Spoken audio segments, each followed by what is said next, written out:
করবেন। যাই হোক, আমি প্রত্যাশা করবো তাতে আপনি ভালো থাকবেন, সুন্দর থাকবেন।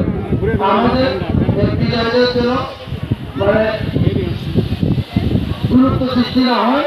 আমাদের এই বিজয় শুধু রাষ্ট্রীয় নিয়মের যে বিজয় সেটা আপনাকে দিচ্ছে, কিন্তু অন্তর থেকে আপনাকে বিজয় দিচ্ছে না। আপনি প্রাথমিক শিক্ষার্থীতে আছেন, থাকবেন। সর্বোপরি অবসরকালীন সময় আপনি সুন্দর থাকবেন, ভালো থাকবেন, পরিবার পরিজন নিয়ে সুখ সমৃদ্ধিতে থাকবেন। আমার মনে হয় তার হজ করার নিয়োগ করেছেন, আল্লাহ যেন তাকে সহিষ্ণুতার মতো হজ করার অভিযান করেন এবং তার হজ যেন সৃষ্টিকর্তা কবুল করেন। আমরা সবাই বলে আমি। আর সর্বোপরি তিনি যেন সুস্থ থাকেন। আমি এখানে যোগদান করেছি 14 মাসে তার কর্মকাণ্ড আমি যা দেখেছি, তিনি অত্যন্ত ভালো মানের একজন শিক্ষক, অত্যন্ত জ্ঞানী একজন শিক্ষক, দক্ষ এবং কর্মতৎপর একজন শিক্ষক ছিলেন। সর্বোপরি তার গুণের কথা কোনো শেষ করা যাবে না। যাই হোক, অনেক স্মৃতি আছে। আমি যোগদান করার পরে তিনি অসুস্থ ছিলেন, পরবর্তীতে তিনি সুস্থ হয়েছেন। ওনার চেহারা থেকে মনে হয়নি এত তাড়াতাড়ি বিদায় নেবেন।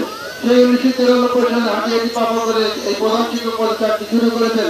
আজকে 2025 সাল তিনি চাকরি শেষ করে অবসর করতে বিদায় নিয়েছেন। আসলে সবার ভাগ্যে এভাবে অবসর নেওয়ার সুযোগ হয় না, এটা ভাগ্যের বিষয়। মহান সৃষ্টিকর্তার কাছে শুকরিয়া।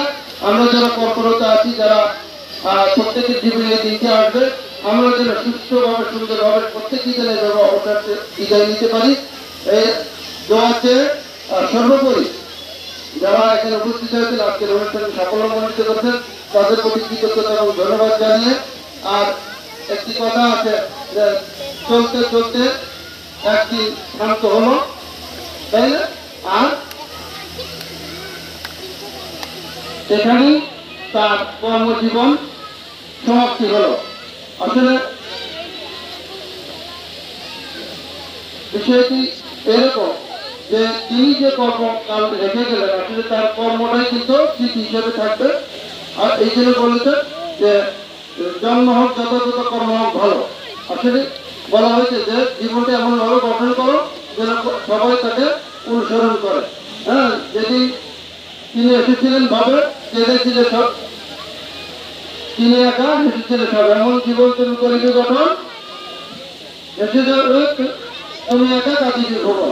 সেই কাজটি আমরা যেন করতে পারি, মহান সৃষ্টিকর্তার যে নির্দেশনা সেটা যেন আমরা পালন করতে পারি এবং সবার সুস্বাস্থ্য কামনা করে